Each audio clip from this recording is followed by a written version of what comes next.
ITI NGEITAM LUNGSET KIDANG Hichulahi at Jisa kumzabini masanga patu ni Changeya hong kisazing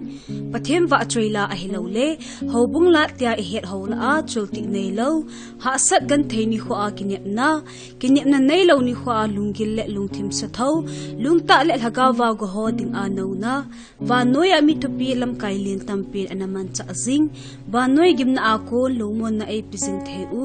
ngailut na ki khelsa theina lahi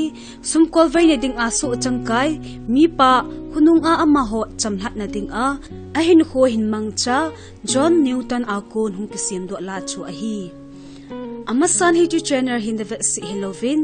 like subscribe let share an bol a hingle kom anga he sa in chule na lungel na ngaidan ke phalam lovin anois a comment him pising un tun athusim a analut taw hite minun acha angai lutan chu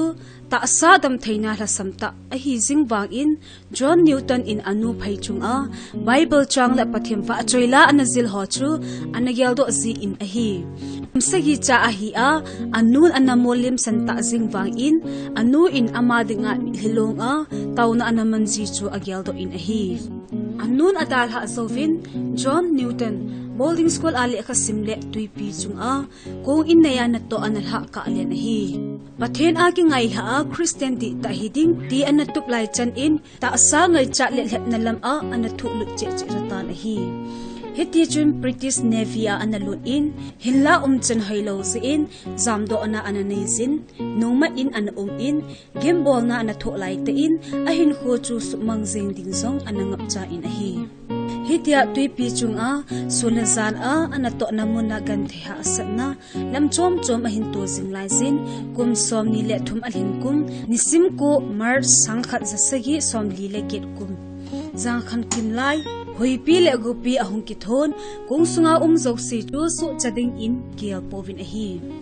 hilla longil ta a pathen a tawna anaman jovin kidang te in akong uchu ki a tuipi noiza halum lovin anasu chabin a hi hichu John Newton in nasat in pathen a kon a kauna le ho hingna amu in anakila in a hi hichi thil su azing ni ho a chan uchu khunung in hitin anasei zin a hi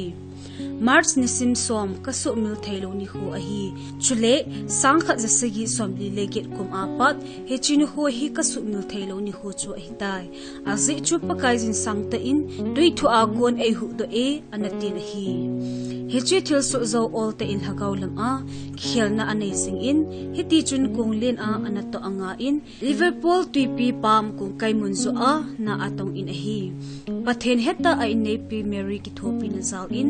Hebrew le grip pau asim in hiti chun pathin na tong ding in kigot na anei ngal in a hi kum som thumla ko alhin sangkhat jasagi som gup le likum in ngapda na achang in Anglican haubung a na atong in a hi hiti chun British thusim a John Newton chu evangelical to say min thangta chule su chang ki kaile ki vuldo dalta a hui hinaban a pathin wa achaila za awal anasim do in a hi ITI NGEITAM LUNGSET KIDANG tilahi sangkhat jasagi somsagi le nikum in anasun in a hi alhang pia la asun ho chu athu gilta la thu ta hilla milham le chapang ho zeg in zo het thei in asun zin a hi hiti chun sangkhat jasagi somsagi la ko kum in St Mary Warnet Church director in hlan an hin hunung a hin ho thangkai lam ta sa dam theina ahung la asam lam in aloi ngai ta William J kom a hiti hin anasai in a hi kalung thim ka het theina beiwa ading a hitai ahin thilni wang ka gel do ka chingzinge hichu ke mi chon si chungnung pen ka hi ahin Jesu Krista wang hu hingpo kidang ta hi anatin a hi hiti chun a chaina pen ading in hichula hi a chaina bungchu anasalhan in a hi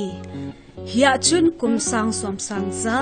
nibang a em zinding tunso na ki pala sading wa train handam pu